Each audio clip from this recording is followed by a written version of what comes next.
hangi for our kai. Pippi's got by. We'll have a Maori hangi tonight. We'll have puha without fork, Waipiro while we talk. We'll have a Maori hangi tonight. So get the stones red and hot, put more puha in the pot, and we'll have a Maori hangi tonight. That's the haka by the boys, wahine and the boys. We'll have a Maori hangi tonight. Over, I will explain once again. There's 3 warriors run through those gates now. The first warrior's job is to scout, scan the area, see how many people are here, see what your intentions are. Okay? You'll run back inside, village, the second warrior will come out, his job is to entice you to fight, okay? Be cheeky, show off his skills, show you what he's got, okay? You'll run back inside the third warrior, most important, you'll have a peace token. That will come in the form of green. It could be a branch from a tree, it could be a leaf, it could be a fern. Okay, you'll place that down in front of one of you. He points at you, you point at the fern. Okay, and that's pretty much means that he's chosen you. You'll receive a tap on the shoulder. Okay, so if you don't get the tap, you can stay where you can. If you get the tap, then do this. Advance forward, okay? Pick up that piece so you can walk right here. Okay? So now we'll get you.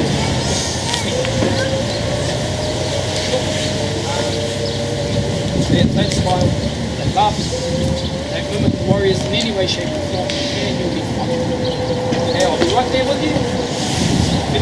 Surrounded by native tawa trees.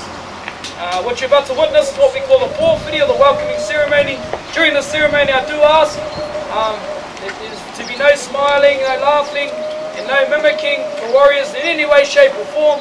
Feel free to use your cameras, your video cameras, your digital devices, from now right through to the end of your evening, but please, during this welcoming ceremony, just take your footage from a standing still position and remain as quiet as you possibly can.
ngā mana ngā reo, ngā mā taua ka ngā hau e whanau mai, haere mai ki tawanga here pā, ki runga o pākara, o tū uturanga ahau, o uturanga tino o tēnei rā. Ladies and gentlemen, boys and girls, kia ora. Nau mai, haere mai, welcome to Tāmahi Maori Village, and welcome to our home of Tawanga here pā. I am Tūturanga Chief of the Ngāti Tama people, ladies and gentlemen, welcome to our home. Now to complete all formalities, myself and your chiefs will undergo the ultimate greeting of our people. We call the hongi, the shaking of the right hand, pressing of the noses twice, the exchanging of the words kia ora, simply bringing two life breaths together, forming that one bond of friendship. Chief, with the booster, can your neighbour where you from, sir? Harvey's the name, from Australia, but born in South Africa. Welcome, Chief. Oh, can you...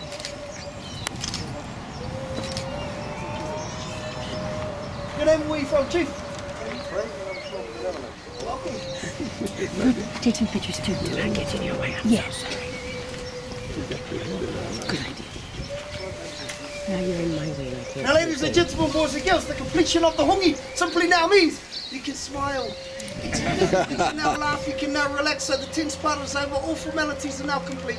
So really do enjoy yourselves. But most of all, chiefs, you can now breathe.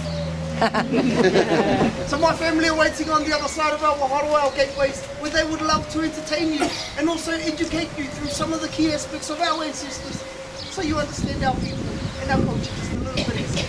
Now I do encourage you to take a lot of photos, a lot of video footage, I do ask a lot of questions. But most of all, ladies and gentlemen, boys and girls, enjoy your journey through our world, the world of the Maori. Kia ora. Kia ora. Wata, our fortified village. Now we're standing here before Te Whare o Tānerore, or the House of Haka. Can you say this together? Haka! Haka. Now the haka is a war dance. This war dance was used by our ancestors to prepare the warrior for battle, mentally, physically, spiritually and emotionally. Now today, of course, the haka is seen on the many sporting fields and arenas of the world, performed by our national and international sportsmen and women. Now the difference between the two, of course, in the time of our ancestors, the hope was to instill fear, doubt and confusion. So much so that any challenging war party viewing a haka would hopefully consider halting in their tracks, and then on viewing a haka, turning around quickly and returning home without any battle taking place. Now on the sporting field, obviously you can't kill anybody anymore, so intent is obviously to put the opposition off their game. It is all about the psychology of the haka, hoping to instill so much fear that it puts our opposition off their game so much we come out victorious and bring home the World Cup. I might just drop that in there. Now dreams are free, of course. Now this evening the haka is all about the performing of the haka in order for you to fully appreciate this. Now our chiefs are about to do that for you, but I'm also going to call the rest of our able-bodied men here this evening to come down and join our warrior. Gentlemen, so we need to push out to the sides a little bit.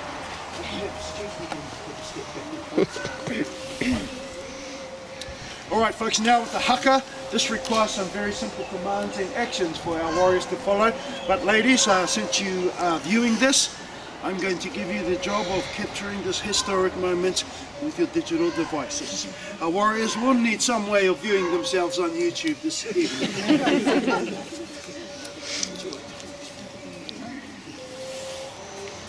Alright gentlemen, here we go from the top with a few simple commands. Our first one is simply kia wiri, hands to the side and shaking right side. Now this action represents what we the Maori call Maori, where there is movement, there is life. Unfortunately, you all seem to be alive this evening. This is very helpful. The next command looks and sounds like this. Kia mau! Hey! So on the command, this is what we do next with a good strong hit. Hands back to the side, shaking them up. Here we go now. Kia mau! Hey! Ringa pakia! Says the guys. Put together, all in my time. Wait, pakia, step your right foot. In time, in the left side. Next action goes like this. Hit. And bring it in for two. Your turn. Bring it in for two. One more time. And bring it in for two. Now leaving the hands in front, clench fist, throw a right punch. And the left. Now add some leg, it's up for 5, 4, 3, 2, 1. You'll reach under the left elbow now with the right hand. So, hands up to the trees. I'll take them both to the left, and the right, and the left and right. Reach back under the elbow, back up to the trees. Hip and hip, and let out again. Repeat this after me. Pukana! Pukana! This is the facial expression, the big eyes, the big tongue, and the big noise from the pit of the stomach that you look and sound like this. Pukana! That's all there is to it, gentlemen. Your turn now. On 3, here we go. 1, 2, 3, Pukana! Round of applause. Now that you've perfectly memorised every command in action, and of course the real trick is putting it together. Fortunately, my brother and I are here to assist you with that. We'll do the words in action for you, do to follow along. Here we go from the top to the jump. Cameras rolling, ladies. Here we go. Up and top. Loading up on the warriors. Get ready to go. Jammo! Hila pakia! Wait over here. Big noise. Pukana!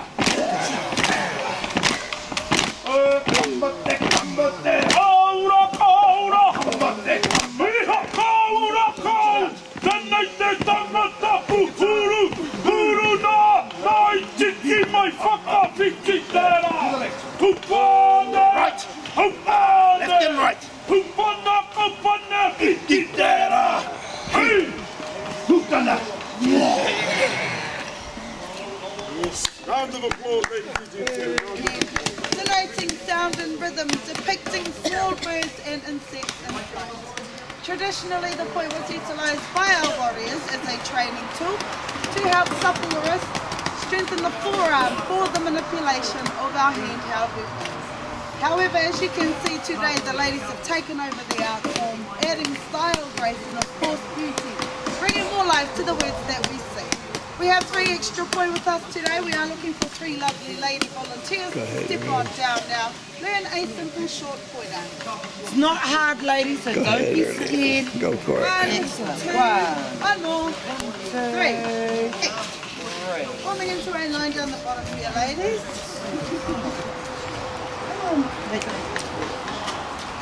Stand spread on now. Give yourself some room. Hop on punch. The poi in the right hand, ball in the other, both palms And you're right. facing down. Yeah, but it still goes a bit right. Yeah. Okay, that is your starting and ending position. Your first action, you will throw in a clockwise direction and catch. Palm facing to the ground, clockwise left. Okay, keep practicing. Clockwise. There we go. Okay. Awesome. There are words to go with the folks. If you could all help out by repeating after me. Erere. Erere. Taku poi. Taku poi. Erere taku poi. Erere taku poi. How are we going with the action? Wonderful. So you're going to swing out in front of you, taking it up. That is your next step. Kirunga. Kiruma. Swinging down. Kiraro. Kiraro. Pull it in towards you on your right side. Kiroto. Kiroto. Out in front of you. Kiwaho. Kiraho. Runga. Runga. Runga. Runga. Raro. Raro. Roto. Roto. Waho. Waho. How we end, ladies, I say Kiamo, you simply catch and smile. Okay? Let's try that. Kiamo. Hey! Everyone else, when you hear Kiamo, you come in with a big loud hey! Let's give that a go. Kiamo. Hey! Kiamo. Hey! Hoi hoi! Ladies, we're going to do that all over again. Follow me if you need to, otherwise smile, enjoy. Smile even if you're not enjoying yourself. Okay? Everyone else with nothing in your hands, clapping along, helping out by repeating the words after me. Smiling ladies, swing and catch in time with their beat. Erere taku poi. Erere taku poi. Erere taku poi. Erere taku poi. Kiruma. Kiaro! Roto. Kiwa. Kiwamo! Erere taku kako poi. Kirunga. To catch big loud heat. Kia mau. Hey. To this particular area of ours, we call Te Whare Tāpiri, dedicated to pastime stick games. Stick games, they will teach our children at a young age to prepare them for weaponry training as they grow older. Now the first stick game is the long stick here we call Te Rako. Now the Te Rako is manoeuvred around the upper body, the upper torso like so, to help strengthen and supple the wrist and the forearm for the manipulation of any of our handheld weapons. The next stick game are the much shorter sticks we call Te Torea. Now these particular sticks are played in pairs of up to large numbers. Simply passing the stick from player to player like so, in time, with a rhythm and beat, in the hope of not dropping a stick. Now this game was to enhance hand and eye coordination. Now the next stick game we do have, we are going to need 4 volunteers to come on up and play this game. It does involve a bit of running, and it does help if you are taller than the stick, just for health and safety, which you seem to all. So, we are going to need 4 lovely volunteers. Do we have any? We have 1. Thank you, sir. Thank you, gentlemen. Grabbing a stick each. 1, 2, 3. Wonderful. Oh, be nice.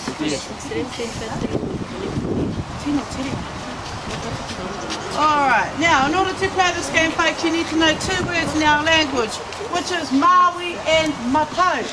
Maori meaning left, left side. Mato, right, right side. Maori left, Mato right. Now how the game goes, when I call up one of those words, for example, I say Maori, you let go of the stick with both hands. So, come to the stick on the left, grab that one forward. So you will go to his, he will go to his. That's kind of like music. Alright, so I'm going to have a practice round. And I'm going to say Maui first, which is to the left. Here we go. Maui! Awesome. Maui! Be fast. You have to grab it with both hands? And that's how you would get out. Drop the stick. But that's just a practice round, so let's give it a go again. Here we go. Maui! Maui! Maui! Alright, we're going to go to the right, which is Mato. Here we go. Mato! Mato! Maui! So that's how the game goes, folks. We're going to open up our square and we're going to start the game. The object of this game is not to drop the stick you're about to go for or go in the wrong direction on court. If you do, you will be eliminated from the game. So another reminder, Maui is left, Mato is right. Let's begin the game. Kia rite, Maui! Maui! Ah, you're out. Fortunately, we have our first elimination, folks. Please give it a big round of applause. He threw it. He threw it down. Cheated. He cheated. The game goes on. I see it. I see it. Yes, Kia rite, Good. Maui! the winner! We have ourselves a winner,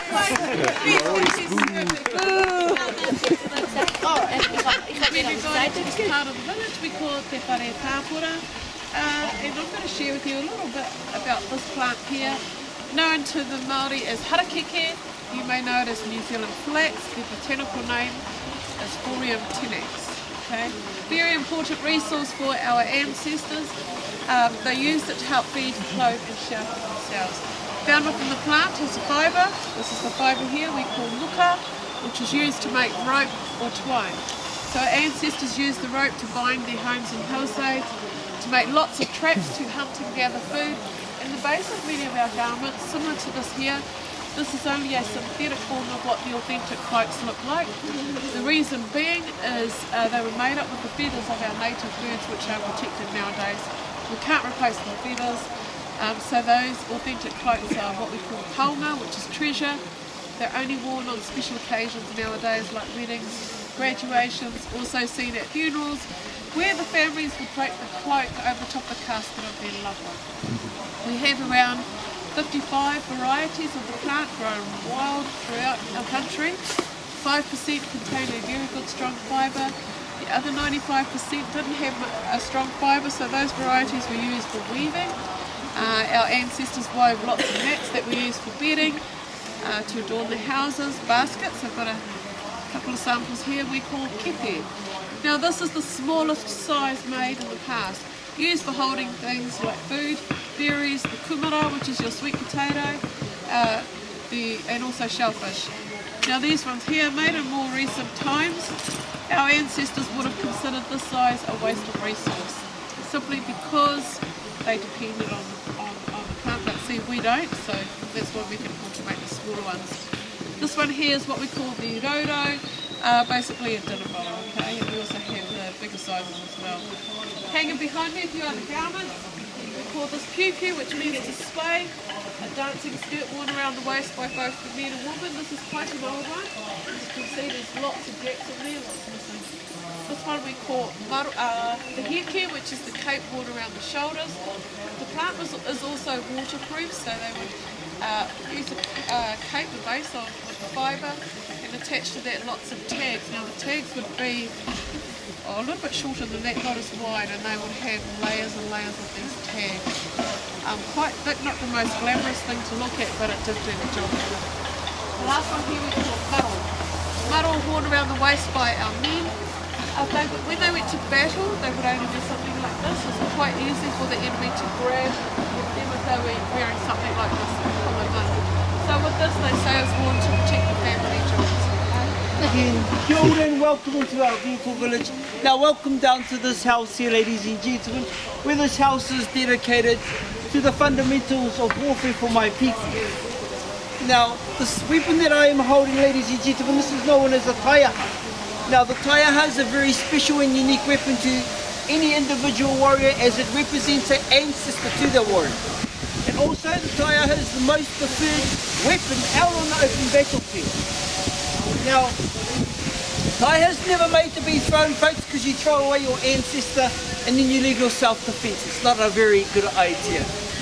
But however, folks, before any of my people could wield or obtain any of our long staff or our short club weapons, you would first undergo training known on this as a ko wharawhara pakiaka, folks, which simply translates to pakiaka, which are the roots that protrude out of the ground.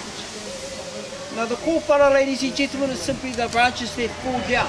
Now the reason why my people would use this, the kōwhara pakiaka, or this type of style of training, is simply when we had warfare going in through our forests, ladies and gentlemen, our warriors had to watch out for the roots that actually protruded out of the ground. So what better way than our warriors to actually train around the trees with these branches falling down. Now however, ladies and gentlemen, we had various amounts of footwork that my ancestors had to do, much like my brother is just demonstrating here. The whole objective, folks, was simply to place one foot into each square, try and be as quiet as you possibly can to work on speed, agility and stability, ladies and gentlemen. Always to stay on your toes and never to be flat-footed. The whole objective, folks, was never to touch a stick, okay? If you touch the stick, there were consequences that you would have to undergo, you and everyone else. But however, folks, putting the theory aside, all I want to do now is get into some practical. So folks, I'm wanting some volunteers to come down and volunteer your services. Now ladies, it is open to all genders and to also all ages. So if you're wanting to come down and give this a try, folks, please, welcome on down. Who's coming? Who's going to come on down? Oh, well done. Please make your way down.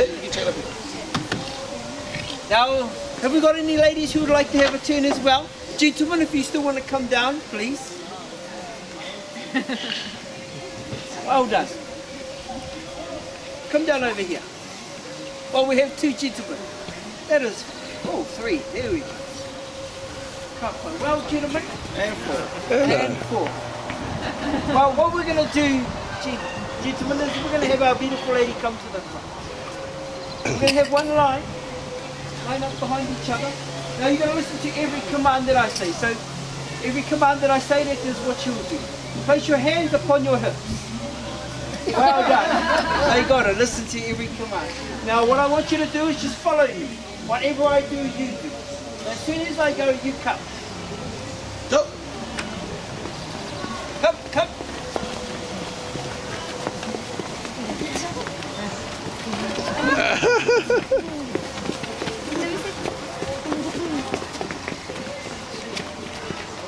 Now this next foot pattern that I'm going to do is when we're on the left side, we lead with our left leg. When we go to the right, right leg. Right, left, left. Follow along.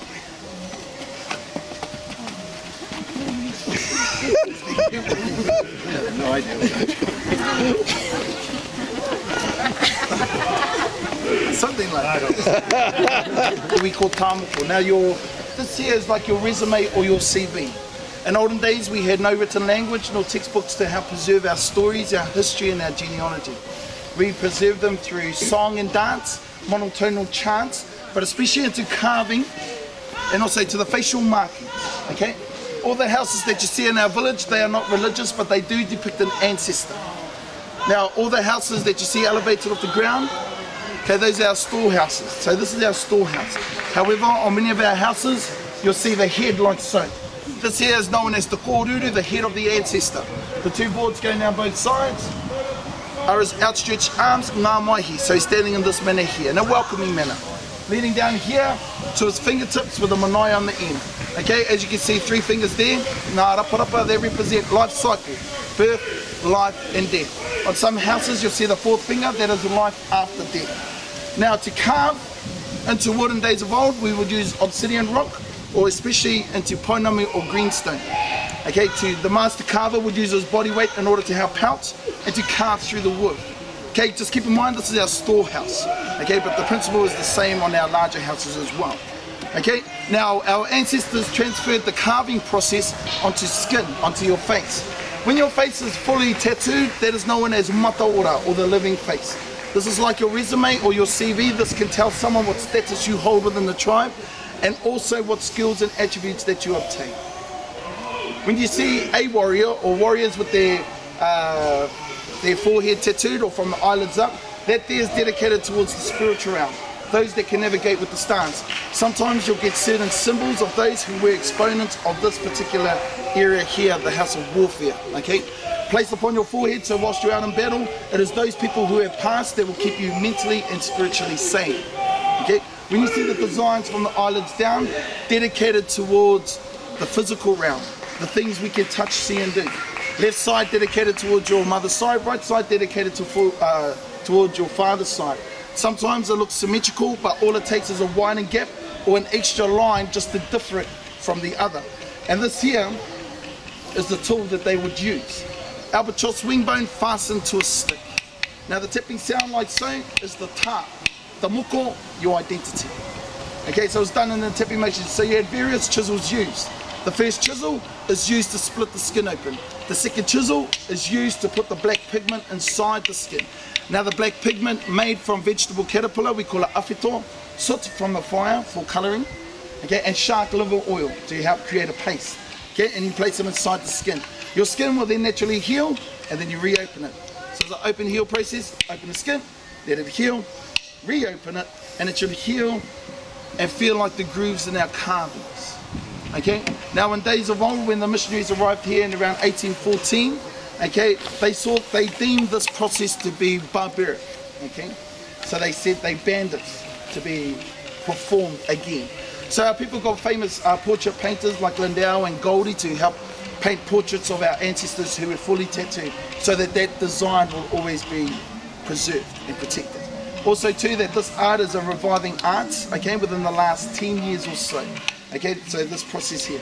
So the only thing out of all the Polynesians, I wouldn't say all the Polynesians, but the majority, is that we here, the Maori people, are the only ones with a curvular shape.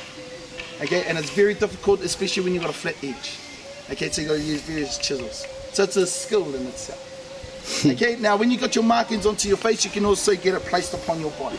Unfortunately, ladies and gentlemen, the ones the warriors are wearing on their face, they are not real, only for 45 minutes. Okay, it's just as a form of demonstration, but also too, you'll see some of our warriors have them on their body. Okay, with the same principle. It's an outline of their genealogy, of what tribe they associate with. And when you associate to a tribe, you can identify where a person is from, especially like if they got, like if they got fish or scales upon their designs, then you could tell that they were from the East Coast. Those that resided or reside on the shores. Okay, the more inside, you'll get more of the curvular shape because it's from the food front. Okay, like in the environment. So the designs are from our environment. Our language is from our environment. For an example, we have chiefs. Do we have the chief here? Any chiefs? We have a chief. To Maori, we are known as rangatira, as a chief in Maori, rangatira. Ranga is to weave. Tira is a group. It's a person that can weave a group of people together. Okay, and that's how our language was developed, and by the sound and tone, being an oral tradition. Now I'm just going to explain to you about the protrusion of the tongue. Okay, we all see it. You've been at the hake house. It's an act of defiance. Okay, in the context of carving, as I mentioned earlier, that we were an oral tradition. It's an extension of your mind. In order to preserve the things that you have seen, that you have learned, to preserve that memory, you need your tongue in order to communicate, to pass the information down to generation. Okay, so it's not all about yeah. And people sort of go into a default mode that we were cannibalists.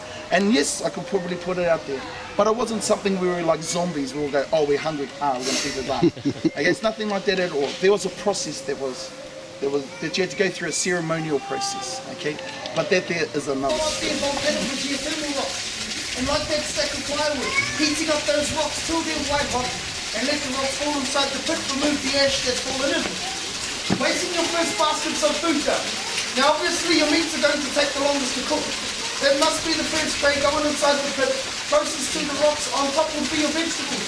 Cover your food with the wet potato, and soak the wet cloth that has been soaked in water. Now the water inside the material and the heat from the rocks will create the steam that's going to cook your food. It will also help your food not to burn. So once your food is covered, use the dirt or the earth you removed out of the hole the very first time. Throw that straight back on the top, catching all the steam inside that honey pit. Now let your food steam and let it cook underground from roughly between 2.5, very close to 4 hours.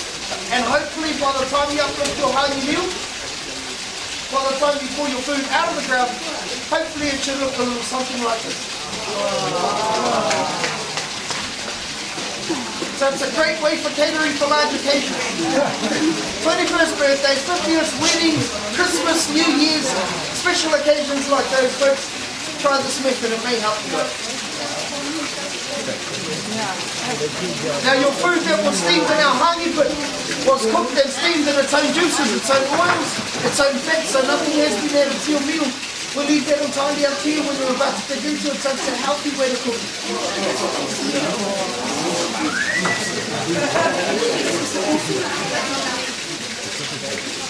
Ladies and gentlemen, doesn't that look good? Yeah. Are you hungry? Yeah.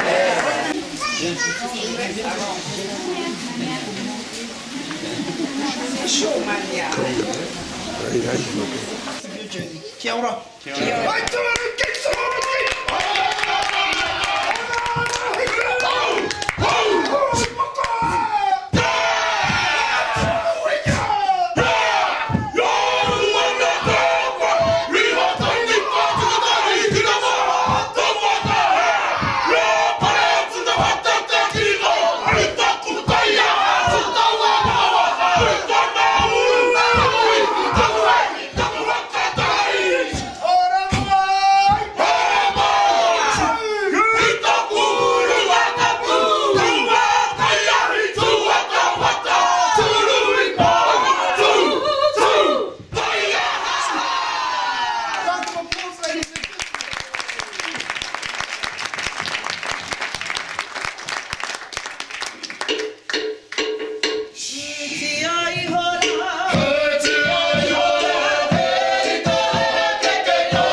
Kia ora. So you all enjoyed yourself so far? Well, in that first bracket of items, you would have seen a more traditional style of song and dance using our traditional instruments such as the putatara and the pahu, the drum. However, in our next bracket of items, you're going to see a more contemporary style of song and dance using a different type of instrument which was introduced to our people in the early 1900s. Now this particular instrument, if you'd all like to repeat after me. Ku, ta, ku, ta. Introducing to you all the ku, ta.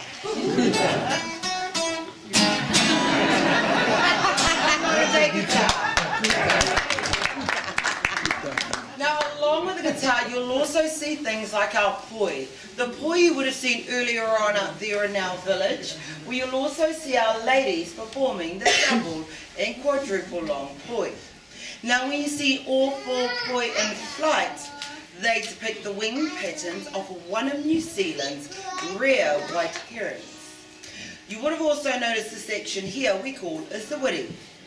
Now the wiri is a slight shaking or trembling of the hands that we the Maori use by depicting the life force within each and every living being. For now though, we are going to slow the pace down just slightly to soften our mood. And I'm going to tell you one of New Zealand's greatest love stories. Now it's about two of my great ancestors that lived in this area, and their names were Henemoa and Tutanekai. Now Henemoa was a beautiful young maiden. She was also a princess who resided on the eastern shores of our lake in Ōwhata. And Tutanekai, a handsome young warrior who lived on the island of Makoia, situated in the middle of Lake Rotorua. Now this story tells of all the trials and tribulations that they faced and indeed overcame in order to be with one another. And tonight we are going to have our very own Henemoa and Tutanekai to tell you the story by singing one of New Zealand's famous love songs, O Kare, Kare Ana, Kia ora. Kia ora.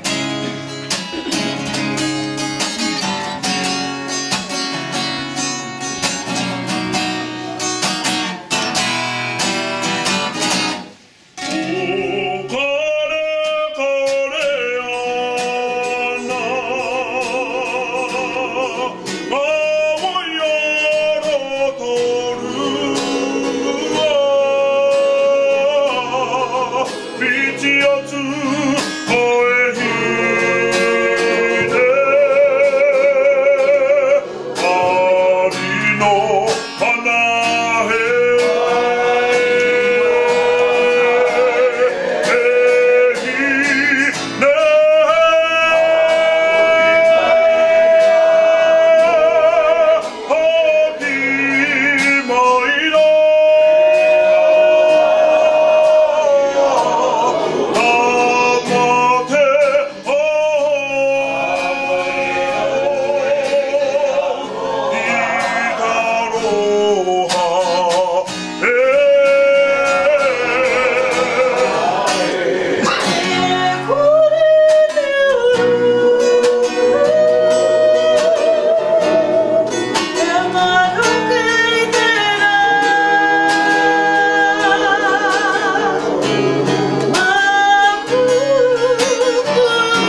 gentlemen, boys and girls, you enjoyed yourself? Yeah. Very good. Aye. You hungry? Aye. Okay, we're going to get you up for dinner now, but just before we go, congratulations, Chiefs, for having a go at the haka, and also to those other volunteers of males that had a go.